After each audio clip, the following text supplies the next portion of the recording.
Hey guys, welcome back to another episode of Push the Point. We've got Viserai, we're back. We've got the boy. He has gotten some major upgrades from the Rosetta release, so I was wanting to just go through a deck that I took to the Pro Quest on Saturday at Dice Cup Nottingham, brilliant venue, and got 5-1 in Swiss, came second, and then I lost in the top 8. But I reckon that there is a lot of stuff that we can be done with Viserai now with the new cards. So let's just get through it. So the weapon of choice that I've gone for is Reaping Blade. Now, you could argue that you could have Nebula Blade, right? But as I'm going through all the steps with this, it does make a lot more sense to use Reaping Blade purely because it costs 1. Right, that's the cost of cards is what really makes a big difference on how everything works in this deck. The second part of the text about not being able to heal has some bits to it, right? It has some stuff, but it's not really the main thing. I would actually like to use Nebula Blade just because it comes in for 4, but this coming in for 3 has its moments where it's easily blockable, right? But at the end of the day, it's a solid weapon that's coming in for 1. I wish I could use Nebula Blade. We could, obviously, as we go through this, you could tweak a few things around, but there would be 1 or 2 cards you might not be able to use. And the number one choice that I always use is Spellbound Creepers. This card is, if you've seen some other deck text before, this card is absolutely crazy. Being able to leverage a lot of action point turns. So yeah, this card is like number 1. You've got to use this card. So let's break into this deck, right? So this is going to be a little bit different, right? Now, yeah, I'm not even... So just to sort of start this premise off when it comes to the actual deck side of things, this is something that I know that Brody Spurlock and another lad, which I have forgotten the name, he won a Battle Harden with this. And there was, I think it could be the other, there was like 2 Viserais that got into the top 8 in the Battle Harden, and they're the ones that sort of piloted and made this sort of startup deck with this. So this is not something that I sort of cooked up and here we go. This is something that I saw, and I was like on the cusp of realizing that you really don't need to use skies. You got to be using these malefic incantations. But it was just some of these like final fine points where really didn't utilize right rune flash and stuff.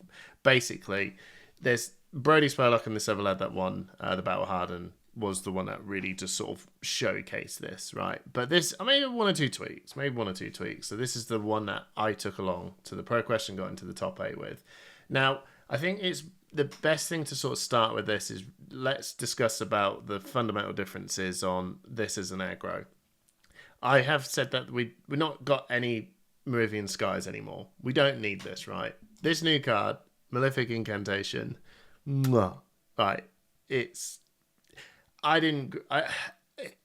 just didn't credit or rate it, just sort of get how nuts this card is. I knew it was good, right? 0 cost, go again, stays on the board. If you play an attack action card, gets a rune chant. There's all this sort of stuff you sort of go, yeah, okay, these are all real good things.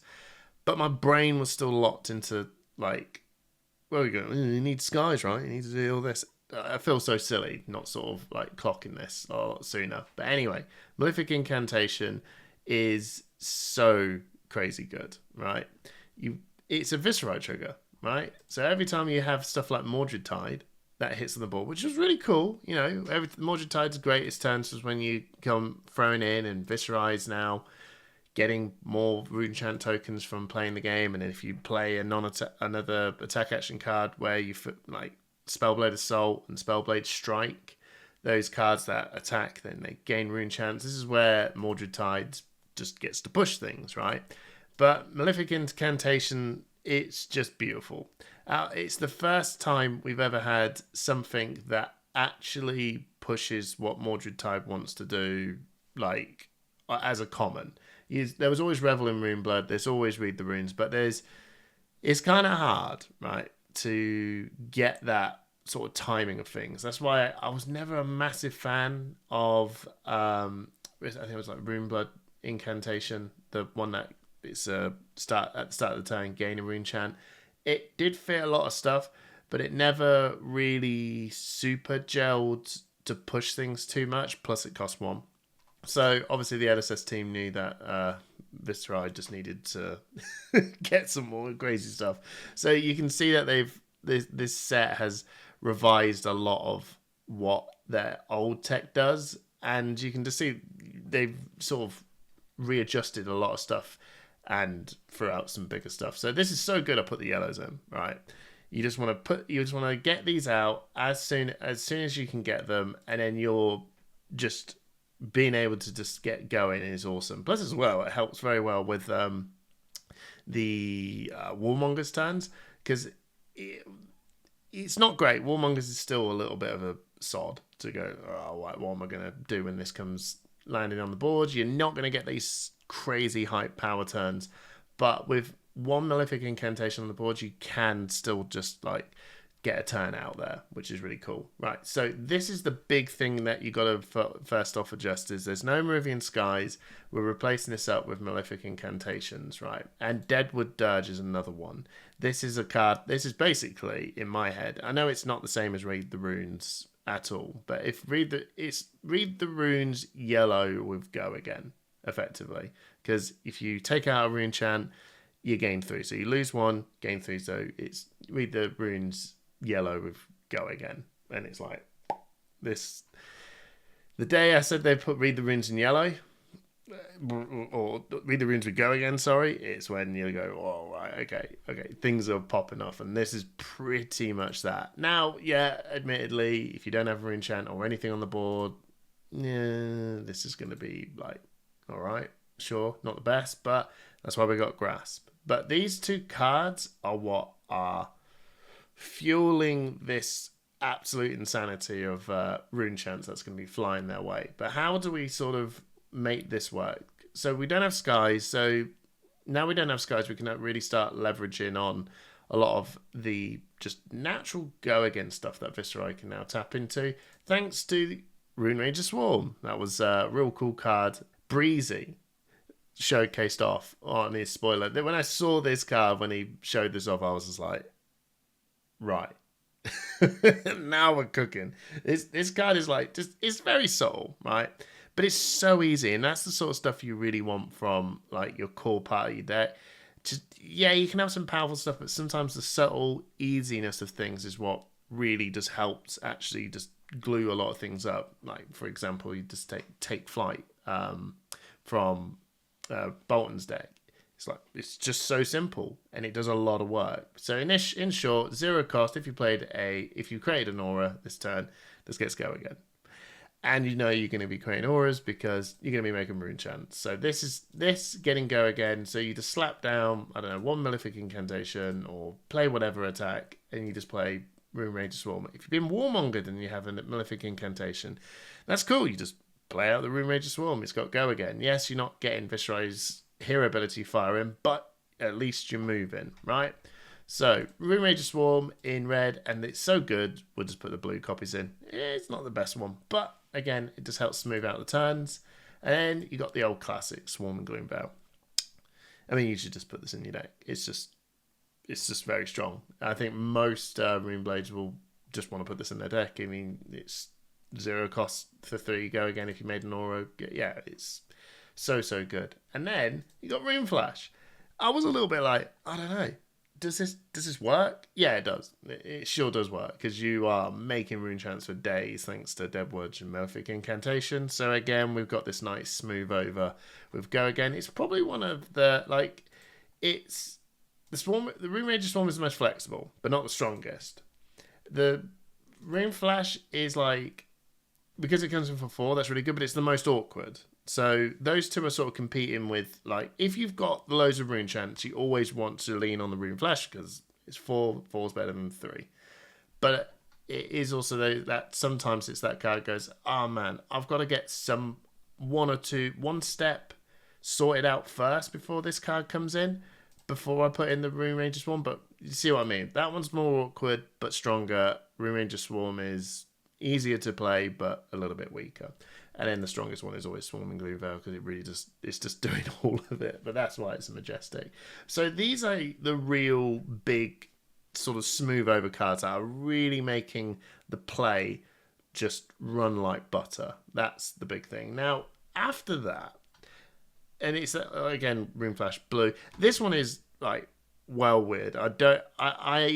I'm keeping this in, and I recommend still trying to keep this in. But I also do find like this version, you really don't want to have low power awkwardness, if that makes sense. The Room Ranger Swarm Blue feels way better than Room Flash Blue because they're both not strong. So if they're both not strong, you want it to be you just want it to be really easy to work, and this is really easy to work. Room Flash is like, hey, I'm going to make you do a step for just a low payoff. That is a bit like, but most of the time you just feel like, okay, I just need to throw this out because this card isn't the point. The point is that I've slammed a Mordred Tide on the board, I've got some Rune Chants, and then when I play the attack action card, this is like, if you got like 2 of these out, so this is making 2, the other one's making 2, and then Viserai's making 2. This card isn't the point, it's what it's doing afterwards is the point. So you could maybe revise this card, but there isn't really another blue that's sort of tying into that sort of stuff. But this is probably the worst one of the lot, if that makes sense. But after with all these cards that you've got, that's, like I said, that's the smooth out butter. What do you put in next? And this is the bit that's really quite exciting. Now, I've seen the differences between what Brody Spurlock has done and what the other lad who won the top 8 Battle Hardened last week. I can't even remember what that event was. This is where everyone starts to sort of have a real play around, and it's quite different. I liked both, so I tried to see if I can get both in. This is where you can have fun, but this is what I did, right? I like drawn to dark dimensions. The power is not the point. I just love the fact that I'm drawing a card, and that is really where the power really, really lies.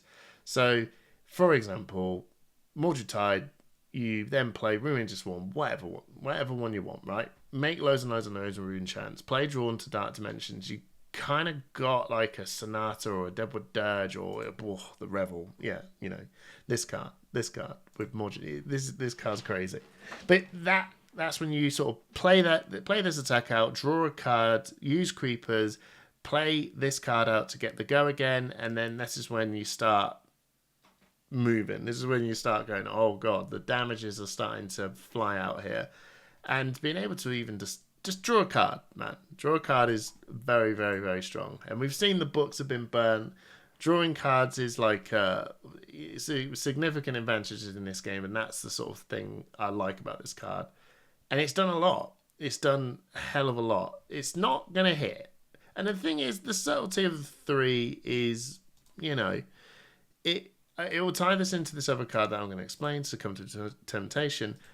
It kind of makes people go, whatever, right? The 3 isn't the problem. You've just drew the card. I'll declare no blocks. Declare no blocks, you say. There you go. Succumb to Temptation kicks in. This card... coming out again, new card from Rosetta. Oh, stupid. Stupid card. There's only one point where it becomes awkward, but other than that, this card is absolutely dumb.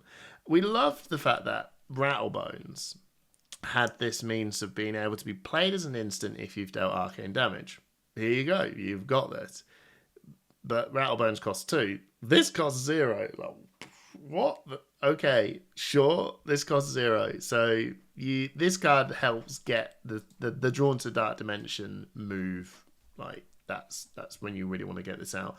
But the best way to do this is when it's the gotcha. When you got you, right? But the ability to go the next time a Ruin Blade attack action card you control hits a hero this turn, look at their hand. Look at their hand, and then choose a card and discard it. Just go, excuse me, can I have a look at your turn? That one, you're not having that. And then you can just, okay, thank you, that's scuffed my turn up whatsoever. And even if they do go, okay, cool, I'll block out the drawn to Dark Dimension. This happened out of ProQuest, not me, someone else. Yeah, sure, you can sort of read that a Succumb is coming. It seems way too subtle. sure, I'll block this up. And then, yeah, the next attack is going to get absolutely like, you're just losing your hand at this point. It is crazy good. Now, let me tell you the downside with this one. If someone's blocking a lot, this card is not that great. It's very much like, right, what am I doing with this if they are going to be playing the game of blocking up as much arcane as possible? This card does become a little bit of a, right, I guess I might, like, this can be sitting in my arsenal for 2 or 3 turns, and you have like a Mordred Tide or a Revel in hand, something is better to put on into the arsenal to set up for much more bigger turns. This card is not that. It's not Mordred Tide. Mordred Tide is the most silliest card now because of all this. So you got to sometimes go, right, and it's when you're playing against Enigma or a Guardian, something that's really heavily trying to like fatigue you out. Then you go right, accept and go, right, I'll play this out just to get the ball rolling of triggering Viserai, and then you go, okay, the next hit is going to discard a card. That is its weakest, but no big deal. A lot of the time, if you know you ain't going to get, like, you're playing that game with someone who's going to block you out quite a lot, yeah, that's fine. It blocks for 3 for some reason, and it's a yellow. This card's quite push, but very, very, very good for aggro matchups. And I will go into, I tell you what, we'll talk about Runic Reckoning as well. This card has been a block 3. This is shown up to be kind of cool. This is like really, it's reviewable. Now, the biggest thing I love about it is that it blocks for 3. I do like the fact that it does reduce the cost of things. It's effectively, when you've got a rune chant out, a 0 for 3 go again. So head jab, effectively, which is kind of cool. A free block head jab is fine.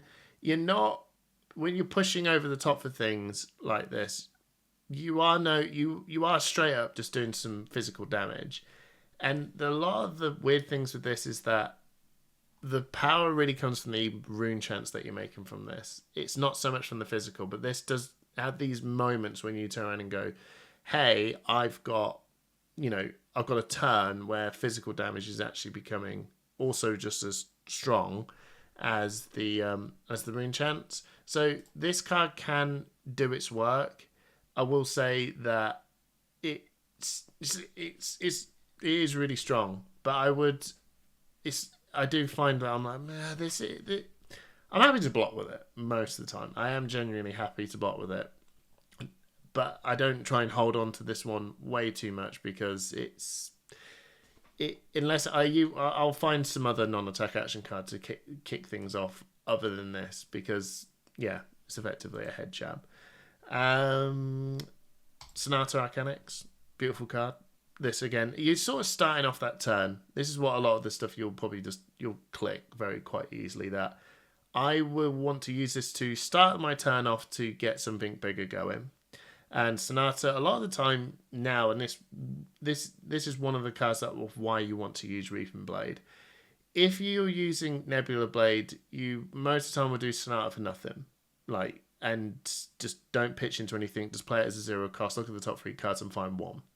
But if you're using Nebula Blade, you do have 18 blues, so you can spend turns to go, I'm going to do the whole, I pitch 1-on-1, so and then this will then look at 4 cards. And if you're able to get those turns where you could get 2 cards out of it, then, pretty really, really, really good turn that you've actually managed to replace the cards you don't want and set everything up, deal 2 arcane damage, draw 2 cards. Well, you don't draw 2 cards, you get 2 cards that this gets. Then you sort of go, right, this is real pushed. Sometimes, but this one's a bit rolly dicey, but very, very strong. You start this off with this, or if you feel like you've got a bit of a good starting extended turn, that's good creepers, man. Honestly, great creepers. And a lot of the time I do throw this out and go, look, I don't need to have this to make my turn work. You should always just go, this is going to trigger Viserai, and it will replace itself and deal 1 arcane damage if I'm lucky. If it doesn't, then you got to look at this and go, right, well, it might whiff, and if it does whiff, it's fine. It has dropped the turn power down just a little bit, but ultimately I can still play my turn out. And I will move over to the Machinations of Dominion. This card is, well, it's just quite simple. I don't know why anyone would not want to put this into their deck, especially if you're playing Vincent, especially Viserai. Blue Meridian, it's not Meridian Skies, but a blue kind of a Meridian Skies that blocks for 3. I mean, it's simple stuff going on here. Your next Runeblade attack gets overpower, cool. But the biggest thing is, if you played or created an aura this turn, this gets go again, you will create an aura. Like, if you, by playing this and you're playing Viserai, you're creating an aura by giving your next attack gets go again. Now, weirdly enough, this is just doing fine things. It's a blue block 3 that is incredibly handy. I don't think I've played this card way too much, but it's very handy because if you do happen to get it and you get a drawn to dark dimensions out, I mean, the overpower's extremely redundant at this point because it comes in for 3, but there's some other cards in the sideboard that could be handy. But it's a blue block 3, and you end up just using it to block a lot of the time. And yeah, that's out of the new cards, these are the sort of new card approaches and stuff, right? Now, let's move on. The blues, I'll talk a little about the blues and then I'll end up on Rattlebones. So, Amplify the Art Knight, blue, it's doing the same thing. We're reducing a lot of cost of the cards, so I like this, that it reduces it down as much, and it's probably the most flexible, strongest one we've got, because if you can come in for a 0 cost 4, that's for a blue, that's pretty good, right? You want to think about the resource cost of everything. You're playing quite low to the ground.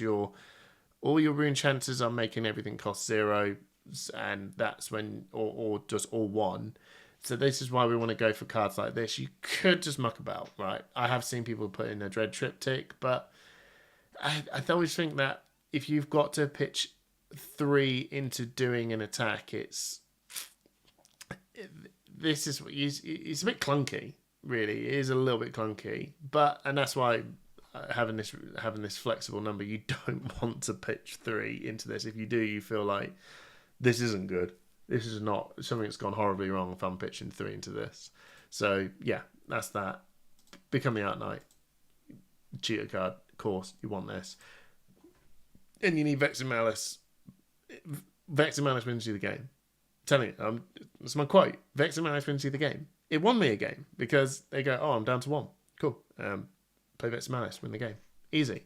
I have seen their list. They've taken 1 copy out to put in the Art Knight Shard. I'm against the Art Knight Shard, and it's a bit of a win more card. I think it scuffs up your Sonata turns because the second you draw it, you go, cool, great. Now the next 2 cards have to be like a Tome of the Art Knight turn where they've got to be exactly a non-attack action into an attack action card. Scuffs it all up, and it doesn't block. It is cool. I love it. I own one. I want to put it in. But if you're going to be real, if I played Sonata, if that Art Knight Shard was my Vexing Malice instead, and I drew the other and I drew 2 non-attack action cards, and it was an Art Knight Shard, I'd be like, well, this could have drew me this card. You know what I mean? Plus this box for 3. Rattlebones, and this is another card of why this works with Reaping Blade. That's purely it, right? If you're gonna run Nebula Blade, I don't think you can run Rattlebones unless you're running around with Tunic. That's probably the only real reason why. But so the reason why I want to use Rattlebones a lot of the time is, as you can probably notice here, we've got quite a lot of 0 cost stuff. Rune Flash is probably the most awkward, but you know, the old Rattlebones into Swarming Gloomveil is still like good low key stuff to the ground.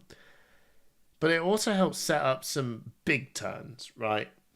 If you've managed to go like, I'm going to play this non-attack action card or whatever, just like a Runic Reckoning, a Sonata into Swarming Gloomveil, triggering off a lot of your Malefic incantations, then you can go, cool, I've just generated a hell of a lot of rune chants, play Rattlebones, and this can actually send some massive attack, right?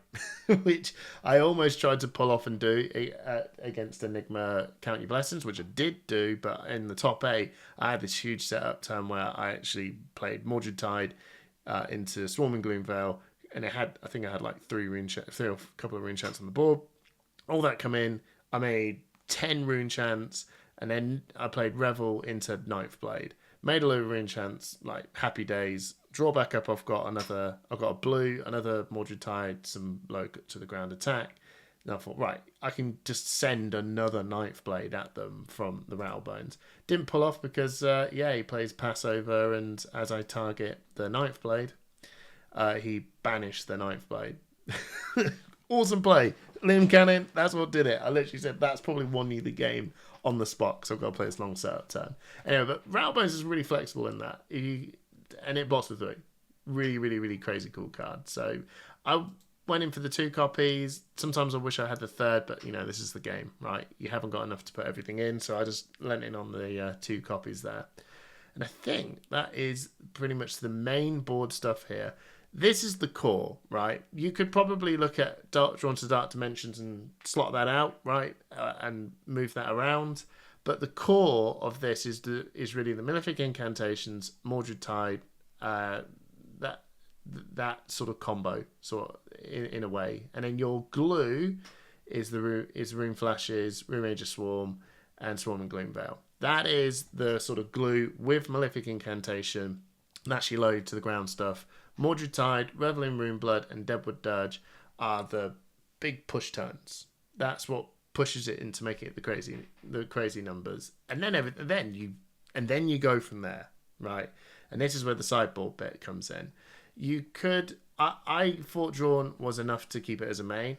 If you wanted to swap this out and be a little bit less massive attacks and probably throwing more, just throwing bigger numbers, then that's what Amplify the Art Knight's for. Really good. It's just reducing everything down, and you're just throwing a big number at them. That's absolutely fine. Simple as. Snuff Out is the new card again from Rosetta. It is very, very strong. The weirdest thing is the 1 cost is sometimes like, okay. But then there's times where you go, look, I could Arsenal this, or I can play it out instead of playing the Reaping, which will then create a rune chant. And it is a real cool ender. And a lot of the time they do just have to block this out, especially if you're playing this against aggro matchups. This is really where I put Snuff Out into the aggro matchups. If you know you're going to be playing against someone that is going to be blocking out a lot or has a real good fridge, this card doesn't tend to land that much, if that makes sense. You really want to use this against people that go, I don't want to block, I want to throw all this stuff at you and outpower you in every way. Then Snuff Out is that card that goes, no, you're not, bro. So stuff like Azalea, stuff like Aurora, get decks like that. If you think that they're going to never let you get that go off, then yeah, this card might be a little bit ropey. But this is the joy of it. I think the Amplify the Art Light, the Snuff Outs, and the Drawn to Dark Dimensions is where you're going to start playing around about what sort of stuff you want to put in instead of. I would even probably look at if there's a world where you can look at the generic side of things, but as a Runeblade card, that's what's really making the Viserai's turns really go off. But yeah, those 2 cards you can sort of swap in and out as you please. I tend to go, right, I'm playing a bit of aggro, so 3 Snuff Outs and 1 Amplify the Art Knight. And if it isn't a super aggro one, I just go, right, I'm going to put in 3 Amplify the Art Knights. And if I'm going first, I just throw in a Read the Runes because Read the Runes is fine, just as a bit of a setup card. Sometimes you want to have a little bit more go power, but Read the Runes is fine. If you're going first, the old classic, become the Art Knight, find Read the Runes, play Read the Runes, job done. Sigil of Suffering, I'm going to admit, I put this in because I saw Brody's list and I saw the other guy's list, and I went, okay, I think this card is coming in to deal with when Enigma's coming in and they're going to go, I'm going to attack, and then you go Sigil of Suffering, deal 1 arcane, they've run out of whatever, and yeah. But I don't really quite. I could also think this is maybe some Azalea tech, but I'll be honest, I didn't put this in. I didn't. I brought it with me. I put it in my deck list, but I never put it into any of my decks. I couldn't figure out what point do I want to use Sigil of Suffering. I did play into two Enigmas, but they were Count Your Blessing style Enigmas, which I thought, okay, fine, but I felt like I'm doing a lot of like a big massive amount of rune chant stuff anyway. So if they were going to come at me to just be a little bit more aggressive, I would just try and out smash them, because I'll show them that I am the aggressor in this matchup. You have to deal with what I have to do. I have to probably do a little bit more test into that, but if they were playing Count Your Blessings, you would just cry, because this card is like, right, well, this is just junking up my turn so hard. I need to be proactive here. So maybe Azalea sometimes, but I think mostly it's a bit of a nah, because it will scuff up your Sonata turns more often than not, especially if you also put Shard in there plus your Sigils. Maybe they take this out, I'm not sure, but I never really used it. So yeah. Now you noticed that you're going to have to slot some 4 cards in. You could probably take out some Drawn to Dark Dimensions if you feel like that's not going to work out. So, but realistically, you've got 4 cards that I want to put in. When I played into the Enigma Count Your Blessings deck, I just go, right, 2 Read the Runes, 2 Ninth Blades. I wish I could put more in, because I need to set up. I need to make up some big numbers. And if I can just stand still for just 1 second and go, okay, cool, you've got loads of Count Your Blessings in your deck. I think I started off my top 8 turn, the top 8 game with Liam Cannon to go, right, you dealt 1 damage to me, or you healed 1. So I'm 40, you're on 41, and I just went, cool, I'm just gonna sit back and make some rune chants. Yeah, you can make some more if you want, but I'm going to make sure I can get my Read the Runes out, start playing them, and I'm going to start hunting for these Malefic Incantations and slapping them down on the board and go, right, the second I've got a more Tide turn, I'm just going to go, here's huge numbers. I didn't have full tech, and this is where I think there's some adjustments that can be made. I kept thinking, if I just had some Poison the Wells in here, just to go, cool, this big, I did a huge turn on you, you're probably just going to take it all, and you're going to start pushing up your healing. If I just had some Poison the Wells just to go, I've curbed some of that, and you've taken it, and I'm going to come back in with some more. It mostly is, right now, more theory, but a lot of the time I went, bro, if this was just 1 poison, I went through my whole deck, and I've brought it back round, and I know you're going to be playing some more Counting the Blessings, because you can't just leave this alone. Yeah, I think this would have been great, but you have to be very mindful. If they do play a Count Your Blessings to bait it out, they do sometimes leave a Sigil just to bait out your Poison the Well, because the second you play it, they'll play Sigil to get rid of the Poison the Well, just to lose 3, and then the Count Your Blessings does the big number stuff. So you just got to be quite mindful of that part. But having more Poison the Wells will help that. But the biggest thing, I won against a Enigma Count Your Blessings deck. I didn't think I was going to win, but I did this huge, again, 9th Blade turn where I just had I think I had 17, 18 rune chants plus 9th Blade after this big, I think I had 4 Malefic Incantations out with Mordred Tide. Big numbers, big stupid crazy numbers, and that's what you need when things are starting to slow down a little bit. So you've got that tool there, that's really awesome. And that's kind of really the main board cards. As you probably noticed, I have a lot of equipment. Now, do you need a lot of this equipment? I think you kind of do on some of this stuff. I think I might have went a little bit overboard on 1 or 2 things, but I love the flexibility of being able to go, well, my deck, the core of this deck is so strong. It does the same thing. I don't have to throw in different cards too much to actually go, I'll slow down a little bit, because Malefic Incantation just lets you go, if you're not ready, I'm waiting, right? So this is where this card really does a lot of work. Or if you go, cool, I just want to go, you go. That's what this does. Now let's start with the headpieces.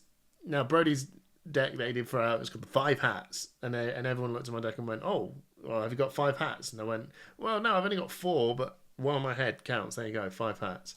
Balance of Justice. You throw this in when you're playing up against Brute. Done. Because they've got Bloodrush Bellow. They draw 2 cards. You draw a card. Easy, right?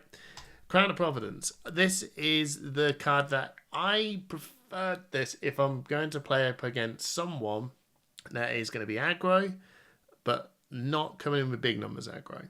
This feels like if I've got a little bit of a weird hand, I can still block for 2, and I'll just sink a card and draw a card. This feels fine. It's solid.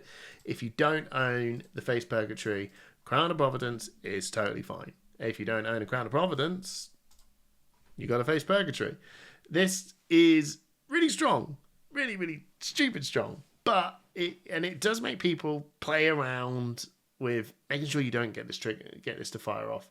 But yeah, if you block with a non-attack action card and an attack action card plus this card, they discard a card, right? Now, a lot of good players will just go, well, if I have to sort of leave my turn with no arsenal, which is powering down their next turn, but they're going, I don't want you to get this for free. And you sort of tend sometimes look at this and go, all right, fine. But sometimes some heroes just go, look, I need to do this. So I'm going to, do you know what I mean? They're weirding up their turns just because you've got this on the board. This is what brutes tend to do with their headpiece, which I totally forgot what it was called. I think, but yeah, it's the one that banishes a card if you attack, which a lot of us do go, you're going to use it, and I know you're going to get it, and that's how it is. But the difference between the brute headpiece and Face Purgatory is that you go, well, I know you're going to use it, so it's going to stop my turn. I'll banish it, but I know I'm going to get it back, and I'm going to slam it straight into Arsenal. And this card is going, no, it's gone. Like you've lost the whole card for your whole interaction of turns. So yeah, this does a lot of work. Very funny when you play. When I've had a Face Purgatory, the Florian player played this against me, but he knew he couldn't quite use it because I've got creepers. Because if he goes, I'm going to go, I'll go, cool, I'll just pitch this up and play creepers and play this out as an instant. So you've got to be mindful. If you know that someone's going to has the means to empty their hand in a weird way, then Face Purgatory doesn't get its absolute full value off. But for something like that, I don't know, Azalea or Guardian, someone else is going to go, I want to throw this massive number at you, and you look at your hand and go, a little bit janky, cool, I can just remove your arsenal and I'll just draw a card. Blocks for 2. It's really strong. It's kind of not like so broken you've got to only use this. It's like very, very, very strong for generally a lot of matchups. If you don't own a Crown of Providence, then it blocks for 2. So that's pretty cool.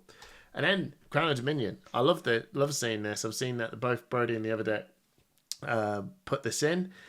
I love the fact that you can draw. I was like, oh, we're back on this, but we've lost cash in. The books are burned.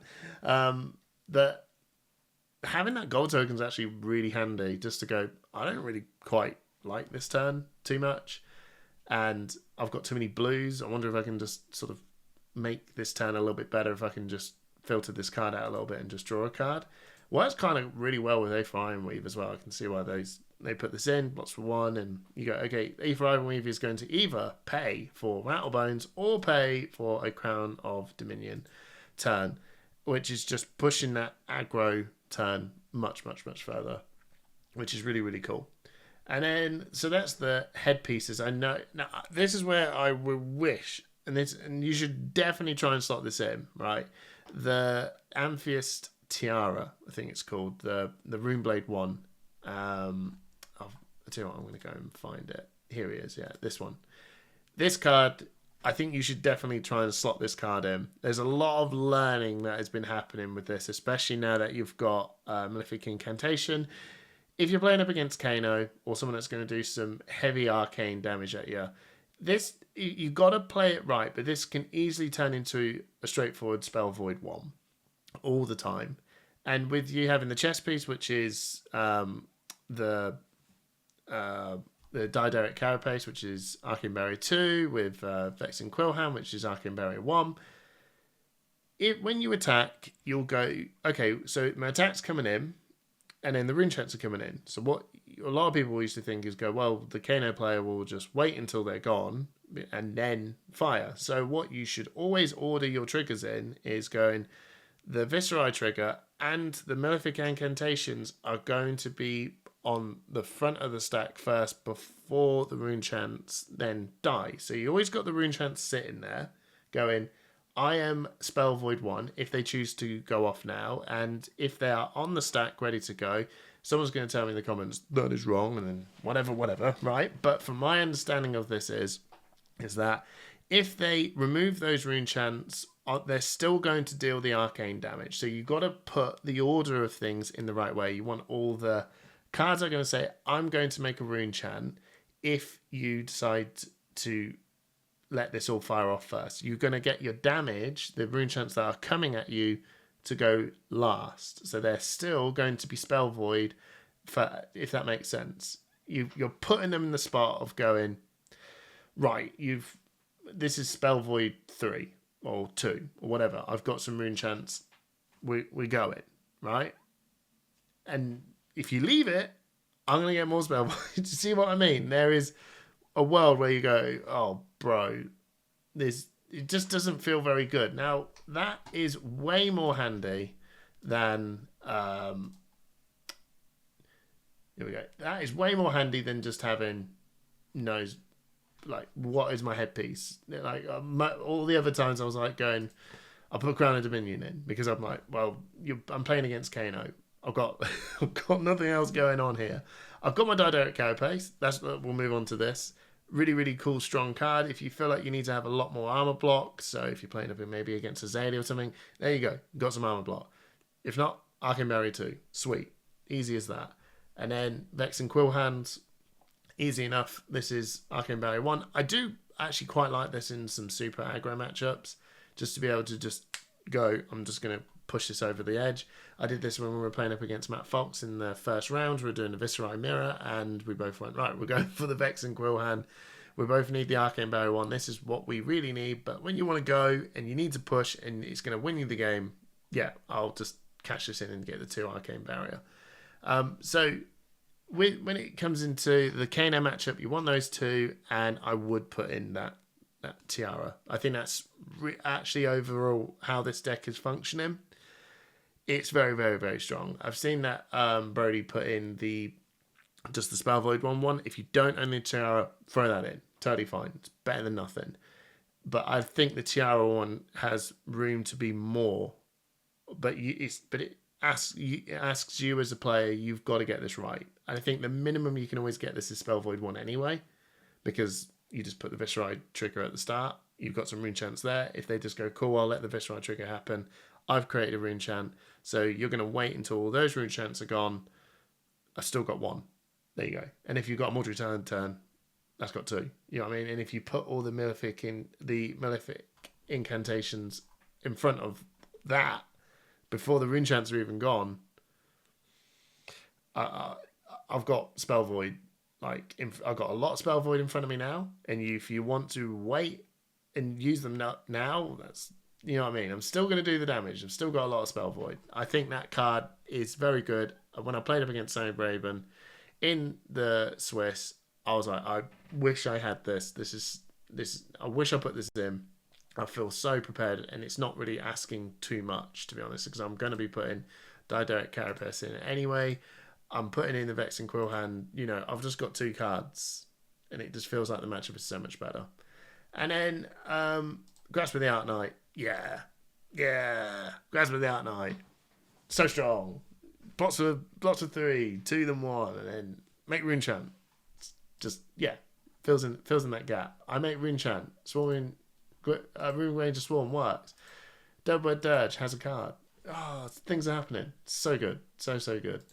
And then Spider Spring Tunic.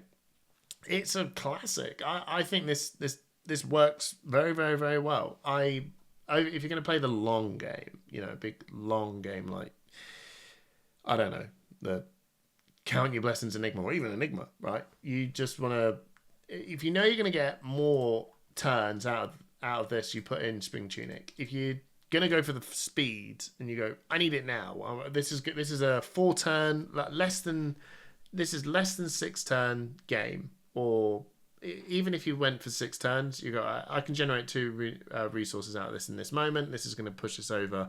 We're going to get this done real quick. But if you're going to go, right, we're talking, 8 or 7+ turns. Right, now we need to think, okay, we need to put in a Spindle Spring Tunic here.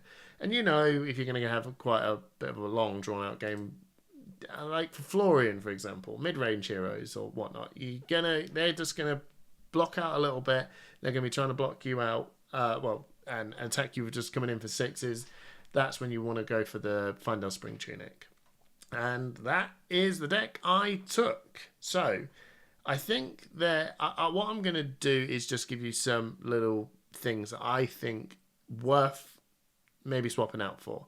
You're going to tell me, no, put in this or whatever. Someone's going to say, hey, try. I reckon this card would be better. Do it. Try it. Put it in. I don't think that you're going to be wrong here.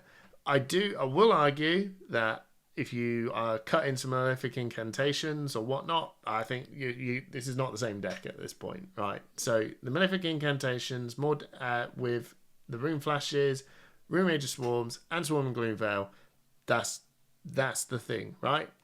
And then Mordred Tide, Revel, and Deadwood Dirge, push turn. That's when the big Rune Chant stuff are going to come big. That is the core of what this deck is. The Succumb is just a good, strong card. The blues that you need here, I think the Rune Major Swarm blues, the Become the Art Knights, Malefic, Machinations of Dominion, I probably said that wrong on the first one, and Vex and Malice. I don't think they're personally replaceable in this style of deck. I think they're just doing exactly what you need to do at the right moment. You could muck around and put in, I don't know, whatever you want in that instance, but you got to think of the Sonata. You want to draw a blue attack action card, hence why the Amplify the Art Knight's coming in, hence why the Rune Flash is also in there. It's doing all those right things. But other than that, Drawn to Dark Dimensions, you could probably muck about with that. Snuff Out, you could probably muck about with that, and same with Amplify the Art Knight. Now, what would I do to make some changes? I hate Count Your Blessings. I hate it. Despise it. So for this meta, for the ProQuest season, I'm going to start looking at slotting in some Poison the Wells in, because I think at the end of the day, if I think you are a Count Your Blessings deck, I would want to just have this in. If it doesn't work out quite well, fine. I would just make this a blue. I'm playing some aggro matchup anyway. I'll just accept that I'm not going to get the maximum out of this, but obviously it's still a blue. I'm probably not going to block with this anyway because I need a blue. So there you go. I need to put in Poison Well for this ProQuest matchup. If you're watching this later on and you're going to think, well, Poison Well's rubbish, Hamish. Yeah, we'll change it up then. It'll be a completely different card. But as the first card I'm going to start looking at changing up, I thought Crown Dominion was fine. It is helping do that push aggro turn. I think Aether Ironweave is also fine. I think those two are the sort of the sweet little combo things, but most of the time I found that I ended up going, you know what, I just had a blue. I don't really particularly need Aether Ironweave way too much. It's cool for an aggro mirror, but yeah, it's fine. I'm also in the seat of Balance of Justice. It's a really good, strong card, but it's against Brute, and that's cool. Really, really strong card against Brute, but I don't think I'm gonna be too. I'm not too disadvantaged if I don't have this. I don't feel. If I'll go right, fine. I'll just Crown of Providence or Face Purgatory. I'll be fine, and I don't. Yeah, the draw card is kind of cool, but yeah, I can still get a turn out of this. Especially, I feel a lot better if I had a Face Purgatory and they just went in for a big Buggish Bellow turn, which is what Balance of Justice was doing. But I'll just go, well, I'll scuff your turn up and draw a card. I've got this one-off turn, and Balance of Justice is like, oh, I'll block for 2. Fair enough, I am throwing some, it is a different sort of maths, but I just don't think I'm losing way too much not having this in. So I will first go, I'm going to take this out. I'm going to try out taking out the Crown of Dominion and Aether Ironweave out and just have Spring Tunic as my main sort of go card. Or if I'm playing an aggro matchup, really that isn't going to be too long, I might just stick with Didact Carapace and go, I'll just have a bit more armor. I'd mess about with those things first, and then I'm going to probably really just take out the Sigil Suffering, replace them with the Poison the Well, because I think that's going to be what I need to do. I would like to add in another copy of Ninth Blade and Rattlebone, so you have a muck around with there. And yeah, that's kind of, that is the deck, really. And I think you probably could maybe have a run around with Nebula Blade if you want. A lot of this stuff does work relatively well with the cost curve things. There's been a number of turns where I've had 2 resources floating at the end of it, and I went, yeah, Nebula Blade is fine. I wish I had Nebula Blade, because it would have been way better than Reaping Blade in this moment. So you could do it, mess around with the numbers a little bit, and then you could probably get there. But thank you so much for tuning in. It was a little bit of a ramble here and there. I've tried to sort of think, do I have to write some big old note speech thing to go, do I need to talk about these new cards and what that means? So I just kind of just jammed it into one. If you still made it this far, I appreciate that you stuck around for the ramble. Thank you so much. Remember to like and subscribe on our channel, and I'll catch you on the next one. See you later.